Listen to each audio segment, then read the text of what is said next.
بسم الله الحمد لله والصلاة والسلام على رسول الله وعلى آله وصحبه أجمعين أما بعد biz şol tawhidin qaziyatlaryny dowam etdik. 19-njy bolup tura.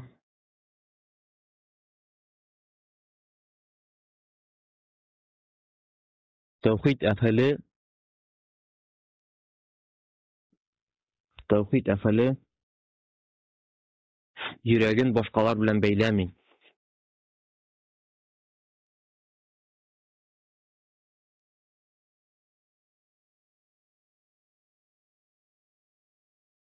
Başkalardan muhtaç tugul.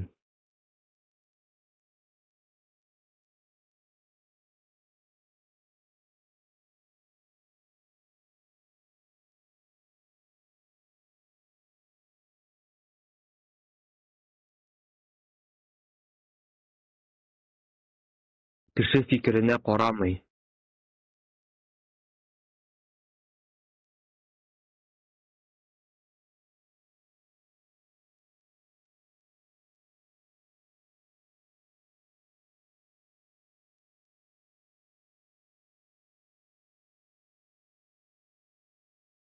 Menä bu şulay uq kişinin bu dünýäde bähatli bulu sirlerinden bulup tura. Ni üçin? Eger degen kişi fikri boýunça gana ýaşy eken, kişi näse diýip eýtir, ýa-ise kişiler bilen her wagt beýli eken, ne hazır men bunu işlesem, bu diýip eýtsem, bu kişilerge oşamaz. Alar meňe akça bermezler, ýa-ise alar meňe buluşmaslar, ýa-ise alar meňe goldurlar diýip kişiler bir eýtgen sözlerinden gurkup, kişinin fikrine garap ýaşawy ne bu kişini şunlukda bähetsizlikke getirer. Eýni bähetge erişesi kileyken, her wagtda dagyn Allah subhanahu wa taala rizamy? Allah subhanahu wa taala bu eýber bilen razy bolamy? Allah subhanahu wa taala bu eýber Allah'a aşıyma ýa-da aşamayma diýip iň birinçi şonuň turunda oýlaýar. Menä bu şunlukda kişini çyn bähetli ýeter. Muňa käte çyn tawhid ähli her wagtda dagyn bir Allah'tan gana gurkar. Bir Allah bilen ýüregin beýli. Hem kişi fikrine garap durmy, hem bütünlüği kişiden muhtaç tugul. Kişiden yani koy bir kişi sende qaraysan, kişisiz bir şey almay. Her wagtda kişige muhtaç. Tawhid ähli iň birinçi Allah'tan soray, ýüregin Allah bilen beýli, Allah'tan gana gurkar. Allah'a ümit ite, bütün eýberlerin, bütün şu ibadetin Allah rızalygy üçin işli. Namazyny okuyken Allah rızalygy üçin, zakatyny berek Allah rızalygy üçin, rozasyny tutayken Allah rızalygy üçin tutar. Kişi ökürsün üçin tugul, kişige eýtir üçin tugul. Kim kişi üçin işleýän işlep ýerýän, o indi menä riýaga girer. Yani başga kişige kursyn üçin, başga kişi üçin gene işlegen ibadetke girer. Şoňa görä tawhid ähli menä bizler bilen bir işte beýli tugul, hem her wagtda dagyn şuşy bir Allah bilen gene beýli. Şoňa görä menä bu bik möhim eýberlerden bolup durar. Onunçysy tawhid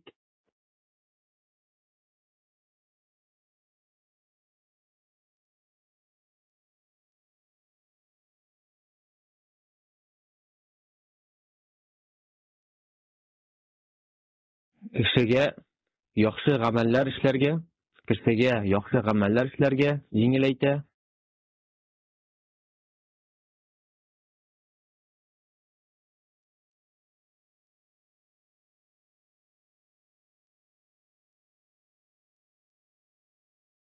Hem tyýlgan närselerini goldurga ýeňileýte.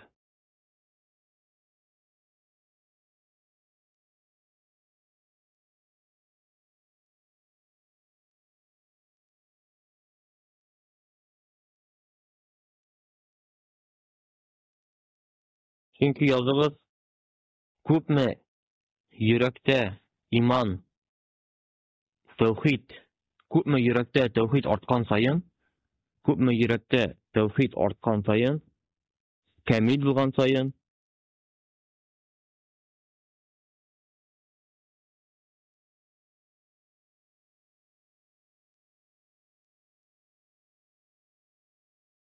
köpme yürekde tawhid artgan saýyn, kämil bolgan saýyn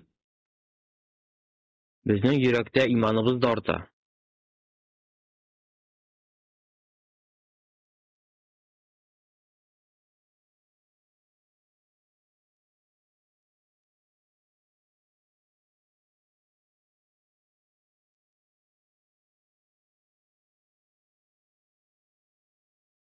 Һәм күпме кеше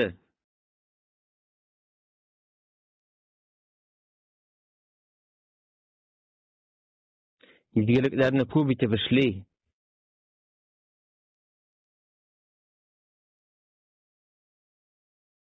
һәм тыелганнардан тыела.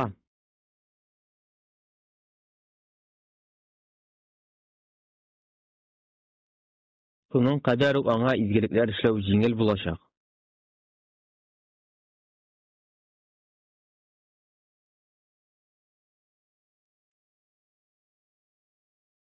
Җиңел булачак.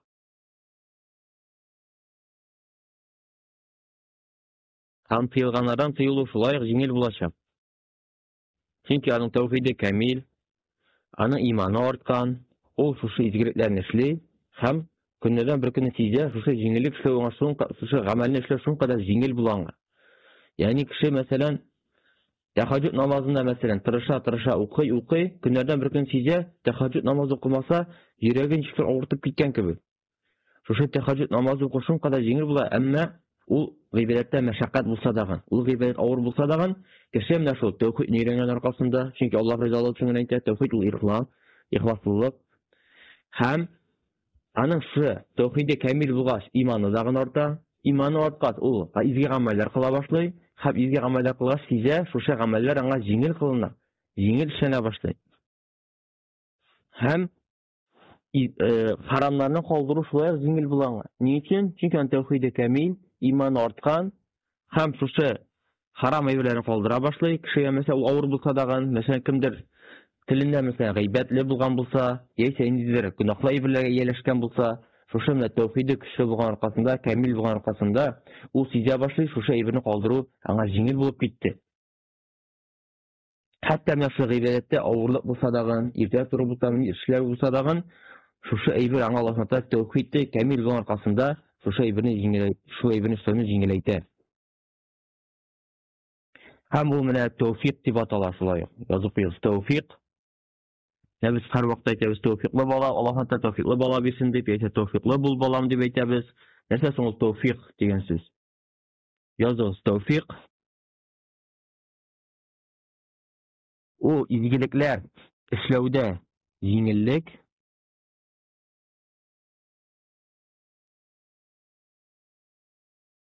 изгелекләр эшләүдә җиңеллек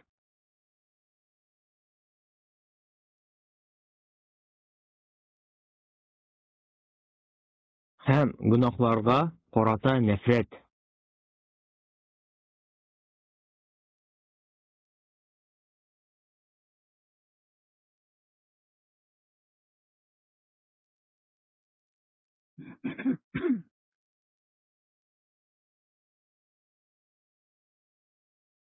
Менә бу тәүфик дигән сүзнең мәгънәсе. Ягъни кеше үзе дә сизми, менә миңа ди рәхәт тик роза тотуды. Миңа рәхәт тик намазлар укуды. Миңа рәхәт тик тегә садака бирүде. Ягъни шуннан ди миңа рәхәтлек булып китә ди. Кайбер кеше бит алай түгел. Ул үзенең бер тиен акчасын да жәлләй. Яисә намазга барырга ул кеше шуның кадәр ул зур сынау кебек. Яисә намазга басу, яисә башка гыйбадәтләр кылу, шуның кадәр аңа ул авыр.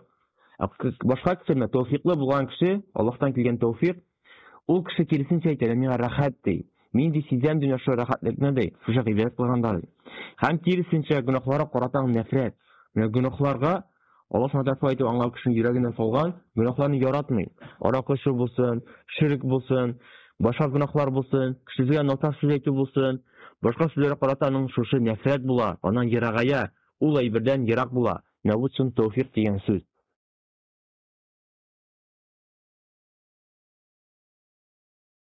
Һәм 11-нчесе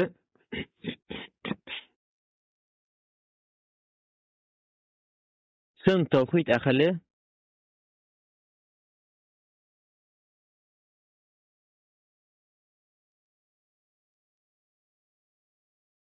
сынауларны, авырлыкларны җиңел кичерә.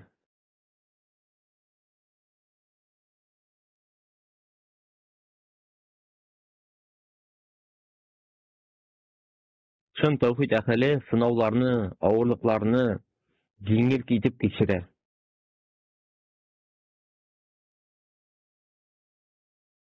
Ни өчен?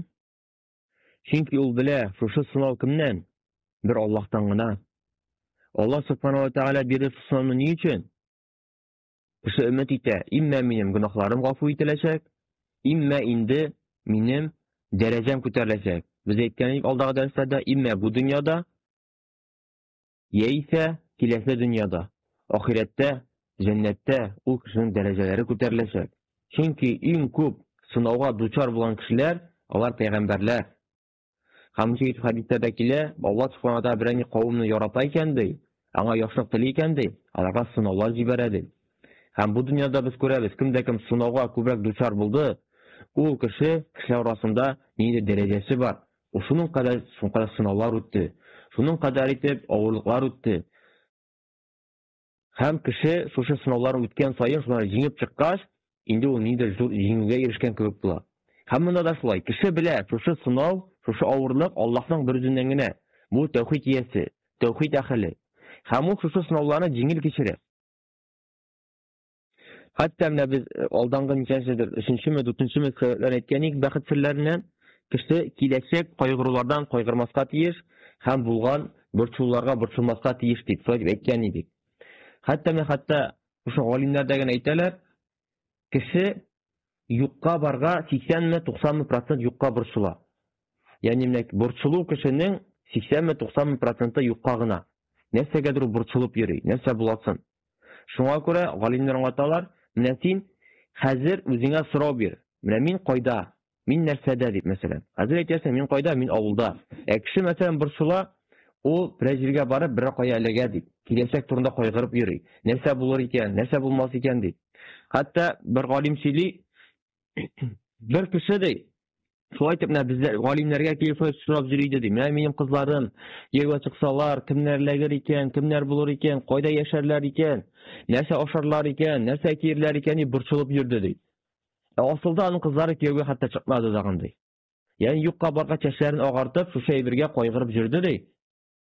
Ничәдер елдан соң карыйбыз ди, кызлары кияүгә чыкмыйча калды ди. Менә бу ди. Кирәкмәгәнгә борчылу, Аллаһ турында начар уйлауга керә ди.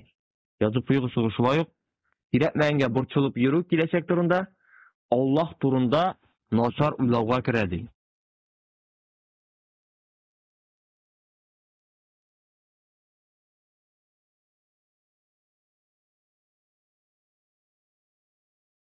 Ягъни кеше уйлый, менә миңа Аллаһ начар әйбер шулай язып куйгандыр инде дип, шулай дип Аллаһ турында начар уйлый башлый.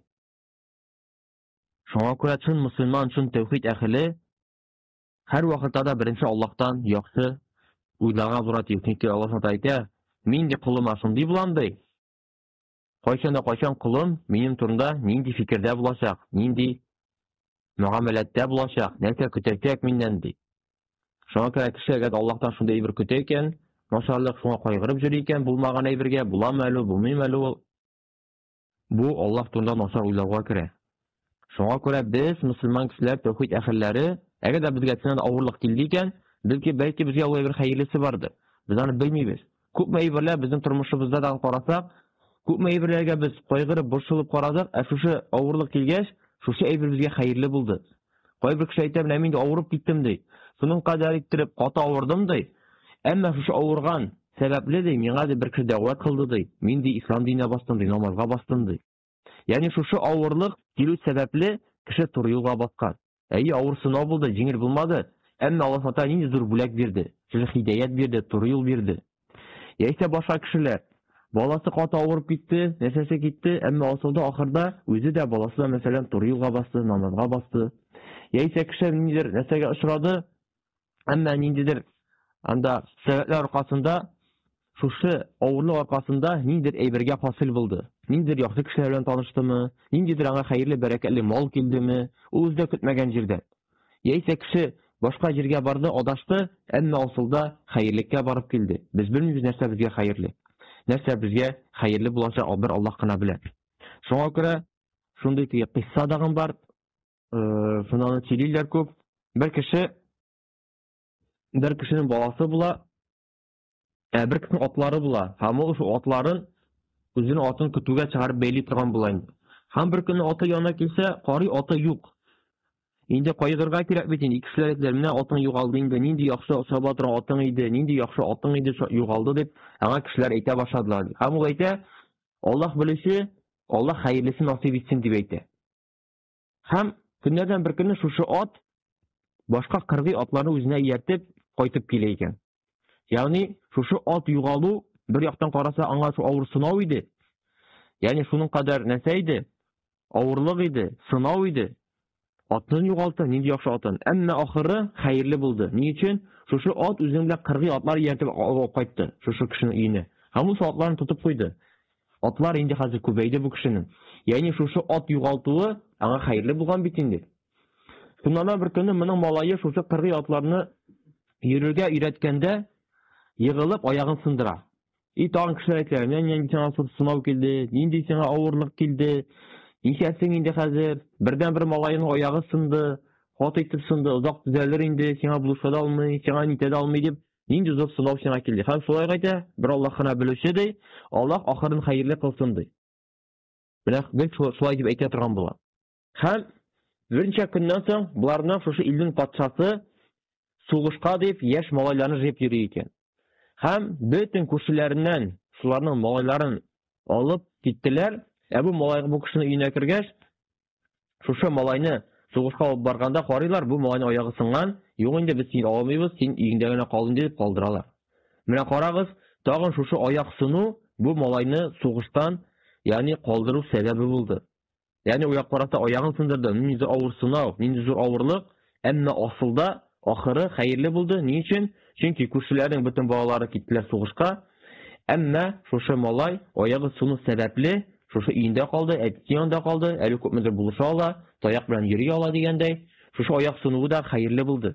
Шуңа күрә безнең бик күп очракта менә шушы авырлыклар, сынаулар Аллаһтан безгә ахыры хәерле була. Чөнки Аллаһ Куръан Кәримдә әйтә: "Инналлаһа ла язлиму ахадан" ди. Шуңа Аллаһ Субханаһу ва Тааля бер кешене дәген бер нинди зөлемлек кылмый. Мисқала зарра. Хәтта кичкенә тузан бер хәтлек дәген, шуның кадәр хәтлектәген безгә берни зөлемлек тә кылмый. Шуңа күрә әгәр тәүхид әһле менә шулай үзенең йөрәген ияләштерә икән, беренче авырлык килде, берни сынау килдеме, бу бәлки Аллаһтан миңа хәерлек ди. Бәлки Аллаһ Тәгалә миңа хәерлек телидер. Бәлки Аллаһ Тәгалә минем гөнаһларым бу дөньяда бетүен телидер. Бәлки Аллаһ Субханаһу ва Тәгалә мине, ягъни дәрәҗәмне күтәрүемне телидер дип әйтсә, шуның кадәр авыр сынаулар җиңел итеп күренәчәк кешегә. Менә бу тәүхид әһелләренең сыйфатлары булып тора. Һәм шулай хадис килә, Расул саллаллаху алейхи ва сәлләм әйтә, кыямәт көнендә кеше килер ди, һәм күрер ди, шушы менә авыр сынаулар үткән аркасында Аллаһ Субханаһу ва Тааля аңа күп итеп әҗерләр насыйп иткән, гөнаһларын гафу иткән, бик күп тау әҗерләр булыр ди. Һәм шул вакытта кеше әйтер ди: "Я Раббым, нишләп мине дөньяда тагын да күбрәк сынауга дучар итмәдең?" дип әйтер ди кеше ди. Әйе, бунда сынау килгән без авыр. Кайбер кеше әйтә: "Нишләп миңа гына шундый сынаулар икән соң?" дип әйтеп куялар. Шулай Аллаһ сарында начар уйлауга керә. Әмма кыямәт көндә шул кеше әйтер ди: "Я Раббым, нигә миңа тагын да күбрәк сынаулар бирмәдең икән?" дип әйтер ди. Ни өчен? Ошо сынауларны җиңеп чыккан нәтиҗәләрен күрер. Шуның кадәр сынаулар килде, уларны дөрес җиңеп чыкты. Аңа Аллаһ Тааладан күп гафулар булды, һәм аңа Аллаһ Субханаһу ва Тааладан бик күп әҗерләр булды. Ни өчен? Менә шул сынауларны җиңгән өчен. Һәм тәүхид әһле генә шушы менә сынауларга җиңел карый ала. Әмма тәүхид әһле түгел икән, кешенең тәүхиде яисә камил түгел икән, загыйф икән, инде ул шушы сынауларга бик каты карый. Кеше кайгырып бетә, чәчләре агара, нервларын бетерә. Һәрбер ниндидер авырулар килеп чыга, шушы күп итеп аңа кайгырган өчен, борчылган өчен. Һәм әйткәнемчә, кеше әле юкка борчыла. 80-90% кеше юкка гына борчылып утыра. Шушы дөнья, шушы көн белән яшәмәй. Шушы көнен Аллаһка гыйбадәттә үткәрми. Шушы әйберләргә борчылып, кәефен төшереп, гыйбадәт кылмыйчы. Ди асылда, хәтта менә Шейх Салих Алишев дигән шундый бер галим әйтә, шайтанның да төп максаты ди, кешене ди менә шушы кайгыга, борчылуга дучар итәргә. Ни өчен? Кеше әгәр күп итеп кайгыра икән, күп итеп шу борчылып йөри икән, аның кәефе юк. Кәефе юк икән, ул инде гыйбадәттә дигән шулай ук бик зәгыйф була. Гыйбадәттә теге ачык күңел белән гыйбадәт кылмый. Һаман борчылып, кайгырып, нәрсә турында уйлап, шушы гыйбадәтен кыла. Теге намаз укыганда дагы фикерләре белән шулай бер турында уйлап йөри, шулай бер турында борчыла. Шуңа күрә менә бу шайтанның эше булып тора, кешеләрне шушы менә һәрвакыт кайгыга, борчылуга, шушы менә нәрсәгәдер кайгырып утырга дусар итәргә.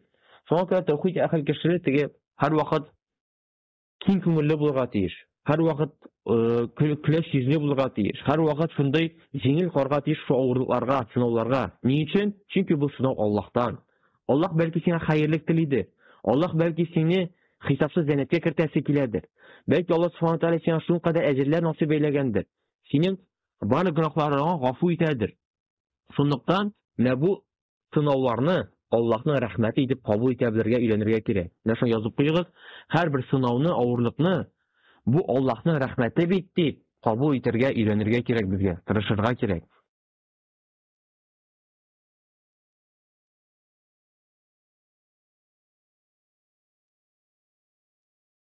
Һәрбер авырлыкларны, сынауларны бу бит миңа Аллаһның рәхмәте дип кабул итә белергә, өйрәнергә, тырышырга кирәк.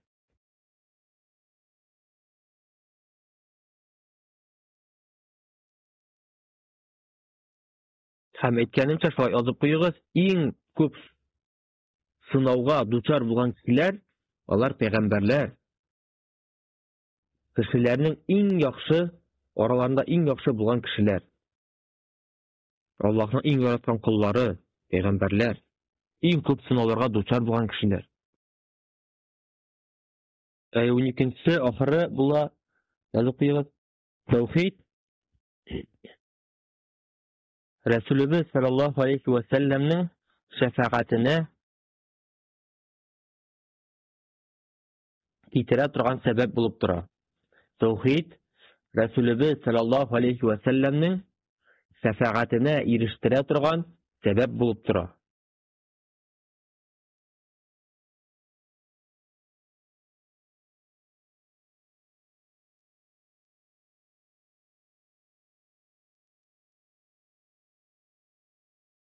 Дишләп, чөнки Абу Хурайра дигән сахаба Рәсүлебез саллаллаһу алейхи ва сәлләмнән сорый. Я Расулаллаһ ди. Кем ди иң бәхетле кеше ди, синең шәфәгатеңә ирешә торган кешеләрдән ди. Без беләбез, кыямәт көнендә шуның кадәр авыр хәл була. Ягъни баласы, әнисе үзенең газиз баласын ташлаячак. Шуның кадәр итеп кеше үстеннән кайгырачак. Кешеләр башта пәйгамбәрләргә барачаклар, Адәм алейһиссәламга, Нух алейһиссәламга, Ибраһимга, Гыйсага, Мусага һәм һәрберсе әйтәчәкләр, юк инде мин үземнең нәрсәм бар дип. Үземнең гөнаһым бар дип әйтә кайберләре, әйтәләр, минем Аллаһ каршына җавап бирәсем бар дип. Һәм бөтенесе дәген килерләр Рәсүлебез саллаллаһу алейһи ва сәлләмгә. Һәм Рәсүлебез Аллаһ Субхаһу ва Тааля янына килеп, аның аршына килеп, сәҗдә кылып, аның белгән исемнәре белән һәм белмәгән исемнәре белән, әле без белмәгән исемнәре белән Аллаһ Субхаһу ва Тааляга сәҗдә кылып сорар. Аллаһ Субхаһу ва Тааля әйтер аңа сора ди, шәфәгать кыл үзенең өммәтеңә ди. Һәм Рәсүлебез үзенең өммәтенә шәфәгать кылачак. Һәм шушы менә шәфәгать булачак берничә төрле. Беренчесе булырга мөмкин кешенең шушы газапларыннан котыла торган. Аңа мәсәлән ут тиешле иде. Аңа мәсәлән шушы мизанны үлчәгәннән соң аңа җәһәннәмгә кергә тиешле иде. Әмма шушы Рәсүлебез шәфәгате сәбәпле Аллаһ Субханаһу ва Тааля ул кешене уттан коткарачак.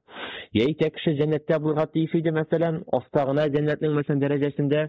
Әмма Рәсүлебез шәфәгате аркасында, сәбәбе аркасында ул шушы җәннәттә дәрәҗәсе күтәреләчәк.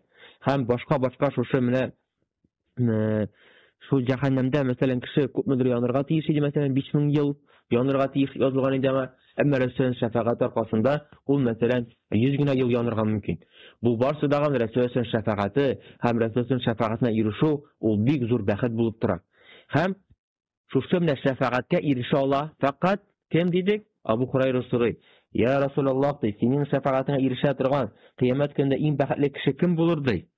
Шуннан Рәсүлебез саллаллаһу алейһи ва сәлләм әйтә, минем шәфәгатемә ирешә торган кеше кыямәт көнендә булыр шул кеше ди. Кем дә кем ла илаха иллаллаһ дип әйтер ди. Һәм ул аны ихластан әйтер ди, үзенең йөрәгеннән ди. Менә бу чын тәүхид булып тора. Әгәр дә кеше ла илаха иллаллаһны әйтә һәм шуның буенча гамәлләр кыла, менә чын ихластан, менә бу кеше инде Рәсүлебез сәлламның иншаллаһ шушы шәфәгатенә ирешәчәк. Кыямәт көндә кем дә Рәсүл шәфәгатенә ирешәчәк, ул иң бәхетле кешеләрдән булачак. Һәм языгыз шәфәгать, шәфәгатькә ирешү ул Аллаһ кулында гына.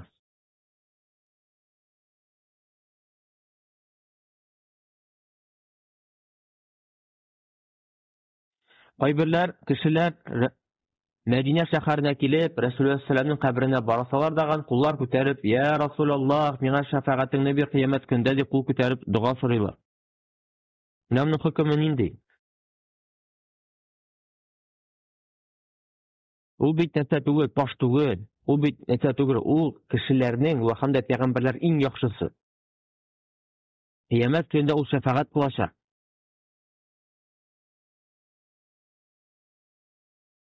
Нинди хөкем?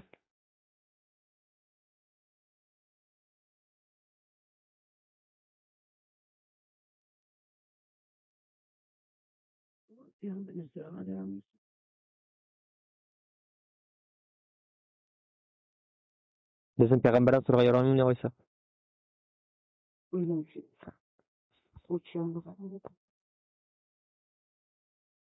Әйе, Рәсүлullah саллаллаһу алейһи ва сәллям иң яхшы кеше булса даган, иң яхшы пәйгамбәр булса даган, ул Аллаһ дәрәҗәсендә түгел. Ул фақат Аллаһ Субханаһу ва Тәгаләнең иң яраткан рәсүле генә, пәйгамбәре генә. Шуңа күрә Рәсүлullah саллаллаһу алейһи ва сәллямнан дуга сорарга ярамый. Менә кызганча каршы кайча бер кешеләргә шулай әйтәсең, алар әйтәләр: "Әйе бит инде менә ул бит пәйгамбәр, ул бит инде гади кеше түгел, ул бит ниндидер ясалган пут түгел, ниндидер ясалган сыннар түгел. Ул бит инде ниндидер таштан, агачтан ясалган әйбер түгел, ул бит иң яхшы кеше, иң яхшы пәйгамбәр" дип, шулай итеп, кайбер кешеләргә, хәтта кайбер кешеләр шундый әйберләр әйтәләр. Ягъни Мәдинәгә барсагыз ди, мин үзем шуңа шаһид булдым, бер кеше килде Мәскәүдән, һәм ул әйтә, менә миңа ди әйтеп җибәрделәр ди. Мәдинәгә килгәч ди, пәйгамбәрдән дуга сора дип әйттеләр миңа ди. Ягъни кешеләргә менә шундый гыйлеме булмаса, тәүхиде булмаса, шуның кадәр итеп ширккә җиңел генә кирип китәләр. Сизми дә калалар, кешеләр кулларын күтәреп Рәсүлullah сорый башлыйлар. "Я Расулаллах" дип җылы сорыйлар. "Безгә шәфаәтеңне бир" дип. Һәм әйтәсең, "Ничек сез пәйгамбәрдән сорыйсыз? Ничек сез Аллаһтан сорамыйсыз" ди. Һәм ул әйтәр, "Сахабалар бит пәйгамбәрдән сораганнар" диләр. Шулай бит. Сахабалар пәйгамбәрләрдән сораганнар, пәйгамбәрдән.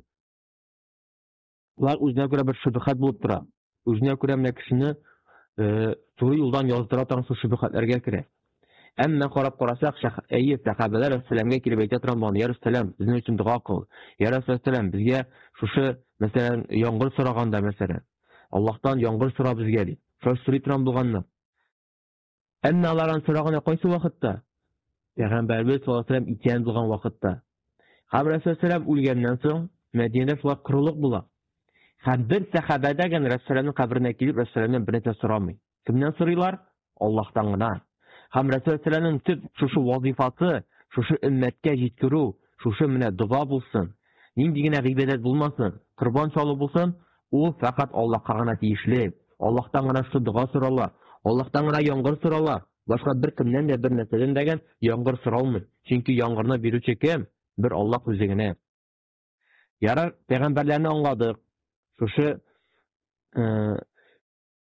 шәфаәт дигән, шушы менә шәфаәтне дигән пәйгамбәрдән сорарга ярамый дигән аңладык. Икенче әйбер бар, фәрештәләр. Кайбер кешеләр шундый әйбер әйтә, безнең авылда дагы таралган: "Аллаһ сиңа үзенең фәрештәләрен җибәрсен" ди. "Аллаһ сиңа үзенең фәрештәләрен ярдәм иттерсен" ди. Яисә шушы Аллаһның фәрештәләре булсын ди. Нишләп менә галимнәр менә шушы дуганы ярамый, шушы дуганы әйтү дип әйтәләр? Бу бит Аллаһтан сорый, һәм фәрештәләр булсын дип сорый. Фәрештәләр булыша бит кайвакытны. Ни өчен менә бу әйбер шулай ярамый, тыела, дугада шулай кылу ярамый дуганы?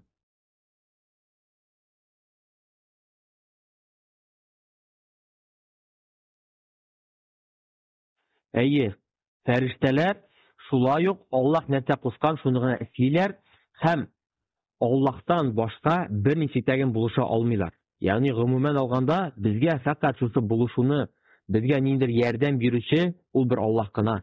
Фәрештәләр алар Аллаһ теләсә кайвакытны шушы сәбәпче генә булырга мөмкинләр. Аллаһ кушты икән, шуны алар эшлиләр. Аллаһ кушмады икән, алар үз теләге белән эшли алмыйлар. Хәтта менә үлем фәрештәсе дигән үзе теләп кемне үтерәсе килә, үтерә алмый.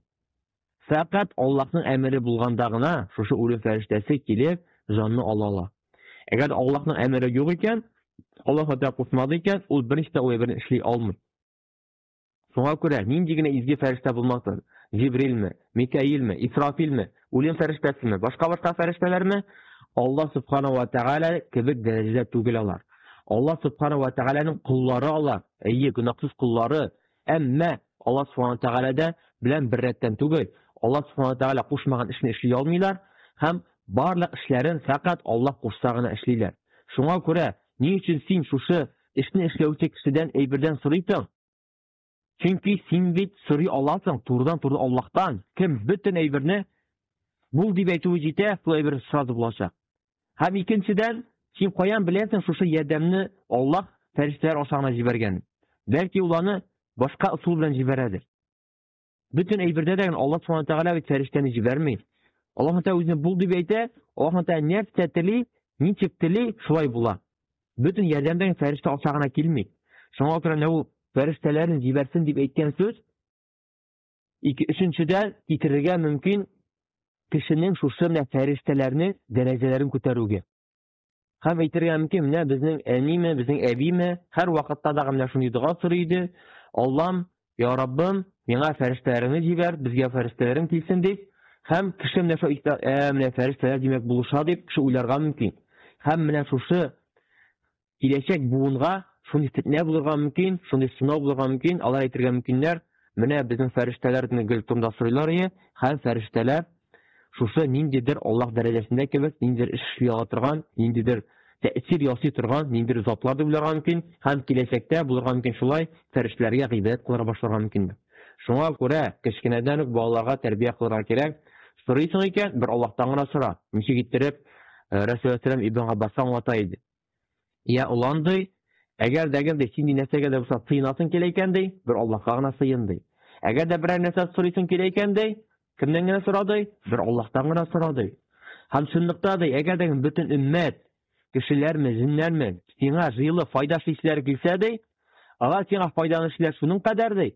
Күпме менә Аллаһ Субханаһу ва Тәгалә сиңа әмер иткән ди. Мәсәлән, карасак, безнең авыл кешеләре җыелып, әйдә менә сиңа бәрәңге утыртыйк әле, булышабыз дип килеп җыелдылар икән. Алар сиңа шуның кадәр икән булыша алалар, күпме Аллаһ Тәгалә сиңа язып куйды. Күбрәк булыша алмыйлар, беренчедәге. Әзрәк тә булыша алмыйлар. Һәм шулай ук, я уланды, әгәр дәген сиңа ди, бөтен өммәт җыелып ди, зыян тишләр килә икән ди.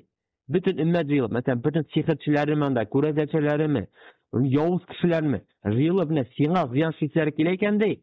Сиңа алар зыян эшләр шуның кадәр генә ди. Күпме Аллаһ Субханаһу ва Тәгалә язып куйган ди.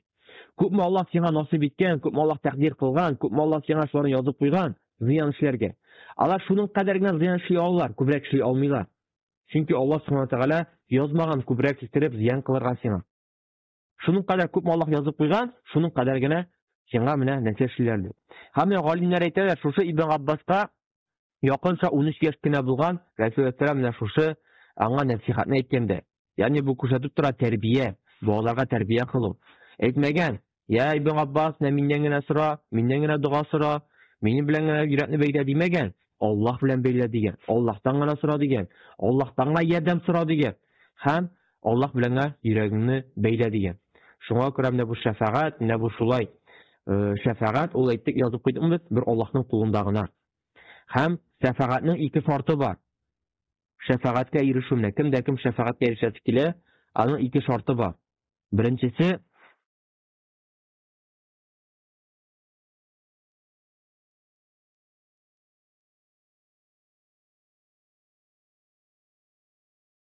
Аллаһ Субханаһу ва Тәгаләнең рөхсәте булырга тиеш.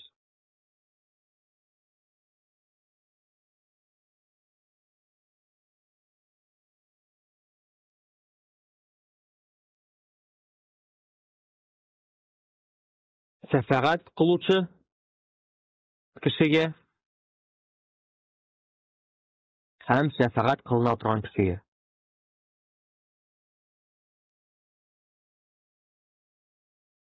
Шу беренчесен әйтергә. Рөхсәт Аллаһ Тәгаләнең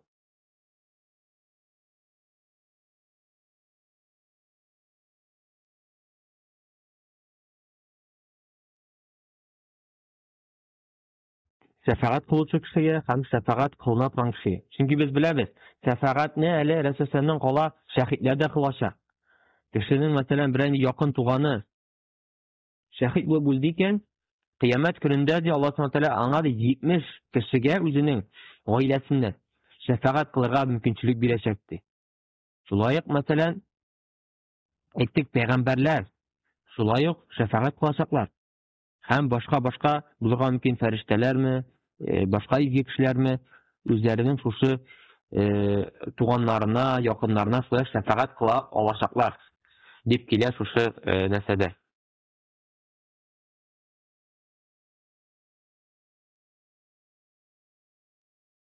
Һәм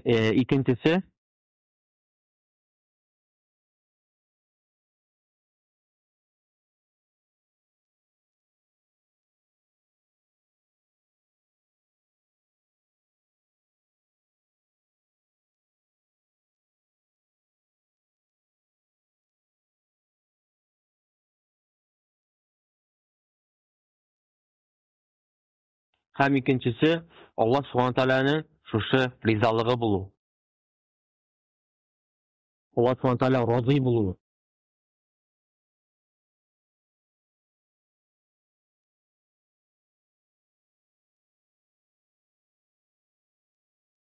Әгәр дә Аллаһ Subhanahu Ta'ala шушы кул белән разый түгел икән, аңа бернинди шәфәгать тәген кылынмаячак.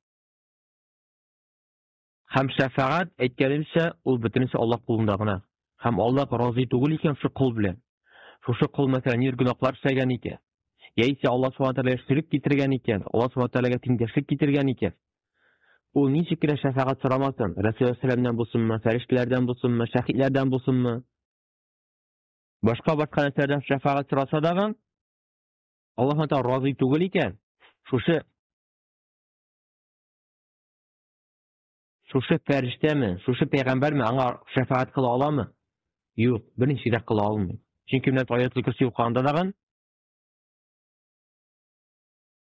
Мен заллази яшфау индаху илля биизних дип укыйбыз. Шулай бит инде. Аяtul Курси укыйбыз көн сайын. Һәм аның тәрҗемәсе ничек? Кем Аллаһ каршында шәфәгать кыла, илля мәгәр аның рөхсәтеннән башка дип килә. Бу беренче шәфәгатькә шушы шартына дәлил булып тора. Һәм икенчесе, әгәр дәген Аллаһ Subhanahu Ta'ala разый түгел икән шушы кеше белән. Чөнки менә кайбер кешеләр әйтә, ничә сез пәйгамбәрдән сорыйсыз дип, әйтәчәк изгеләрдән сорыйсыз дип, кемнәр килеп танда изге каберләргә килеп сорыйлар, шәфәгать кыла әле безгә изге кешеләр дип, без бит үзебез гөнаһлы дип. Шул вакытта алар әйтәләр, менә бит мин гөнаһлы, Аллаһтан турыдан-туры сорарга, менә мин шуннан сорыйм, ул бит изге кеше, менә ул миңа шәфәгать кылыр әле дип. Моңа нинди шуңа күрә моңа ал кешегә җавап бирәбез. Әгәр дә Аллаһ Subhanahu Ta'ala риза түгел икән, синең сүзләрең белән, синең әйткән сүзләрең белән, гамәлләрең белән, синең шушы эшләгән гамәлләрең белән Аллаһ разый түгел икән, нинди генә изге кеше синең өчен шәфәгать кылмасын, Аллаһ Subhanahu Ta'ala каршында ул шәфәгать дөрес булмаячак. Ни өчен? Чөнки шәфәгать гомумән бер Аллаһныкы гына һәм Аллаһ теләсә генә шушы шәфәгать килә. Һәм без әйттек, менә Расул сәламнең өммәтеннән Расул шәфәгать кылачак шушы үзенең тәүхид әһелләренә генә. Тәүхид әһеле кеше генә менә шул иншаллаһ Расул сәламнең шәфәгатенә ирешәчәк иншаллаһ.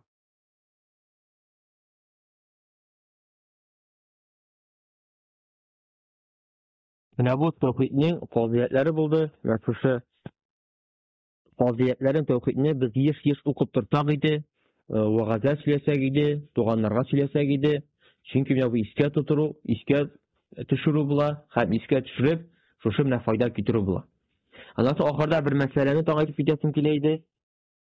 Ул менә без үттек, ширкның куркынычлыгын үттек, тәүхидның фазиләтен үттек, һәм кайбер кеше әйтергә мөмкин.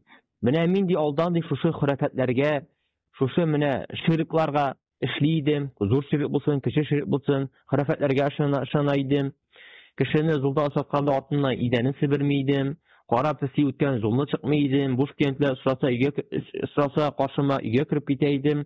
Шушы әйберләргә ышанып яшәдем, балаларга миләш агачы куйдым, башларына күз тимәсен бөтүләр тагып җирдем дип. Миңа аның өчен гөнаһ бармы? Инде мин хәзер шушы 70 мең кеше арасына кермимме, хисапсыз керә торган кешеләр дигән шушында мәсьәлә бар. Шуңа күрә Шейх Мөхәммәд ибн Салих аль-Гусайминның шундый менә шул әйбергә карата шундый нәрсәсе бар. Шундый аның вагаз насихаты бар. Һәм ул әйтә, менә ахырда язып куйгыз аны. Resulübüz sallallahu aleyhi ve sellem әйткән,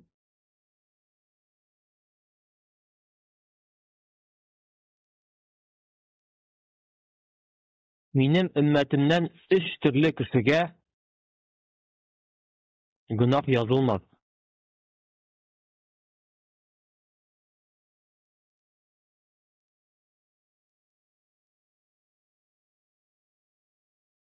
Беренчесе хаталы эшләгәнгә, беренче хата китсә аның, хаталанып эшләгән.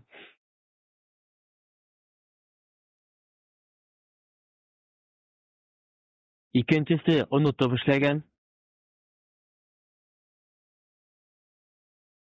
Онытылган. Яисә онытып намазын калдырган.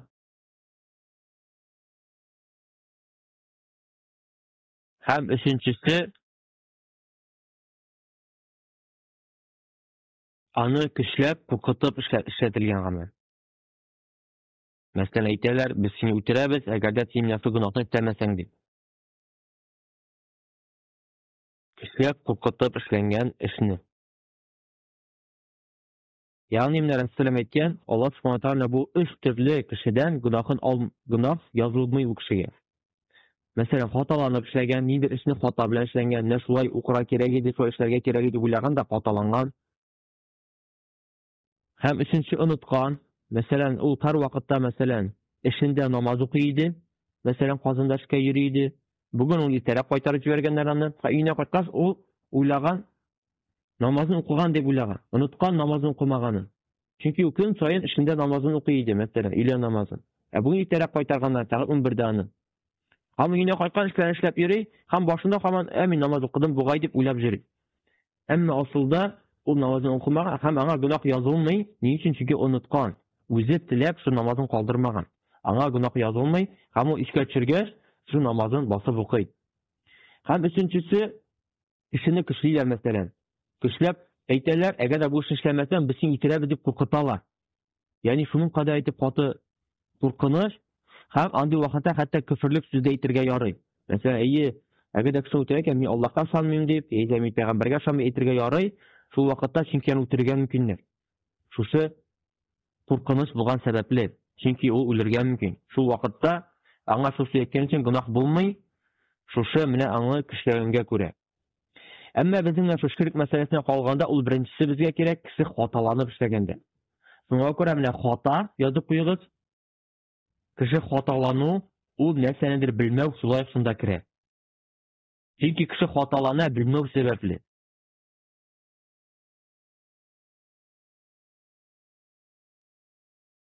Кеше хаталана белмәү сәбәпле, шушы наданлык аркасында менә ул шуңа керә. Шуңа күрә менә хәзер кешеләргә безнең туганнарыбызга сөйлибез икән. Менә шулай бер эшләү ярамый. Ул әйтә, мин беттем инде, мин гомер буе шуңа ышанып яшәдем, шушы әйберне эшләп йөрдем, шушы хөрәфәтләргә ышандым. Ул вакытта нәрсә дибез? Иншаллах, сиңа гөнаһ юк дип әйтергә кирәк кешегә. Ни өчен? Чөнки син белмәдең. Ул тәүбә кылып инде, менә ди, әйтәсең, ди, рәхмәт ди, мин кабул иттем ди, шушы әйберне тәүбә кылды. Әгәр дә шушы белә торып шушы әйберендә дәвам кыла икән, мәсәлән, шушы хөрәфәтләргә ышана икән, син җиткердең, аңлаттың. Юк инде, син әйткән сүз дөрес түгел, кул китү бар инде ул ди. Менә әйтә, мин ди, Виктория үстерәем ди, күршегә бирдем, менә кулым китте ди. Менә кул китү әйбер бар ул ди. Башкаларга ышанмыйм да мин ди. Менә кул китүгә ышанам ди. Әйтә, кеше әйтә, менә җиңел куллык дигән әйбер бар ди. Кешенең кулы тәмле ди, мәсәлән. Кеше нидер мәсәлән бозауны суя икән. Менә бу кеше суйды ди, аның ите тәмле чыкты ди. Күршегә суйдырткан ди. Ите тәмсез булмады. Менә кул тәмле дигән әйбер шулай бар ди. Син әйтәсең, андай әйбер юк ди. Ислам дине андай әйбер юк, хөрәфәткә керә дисең.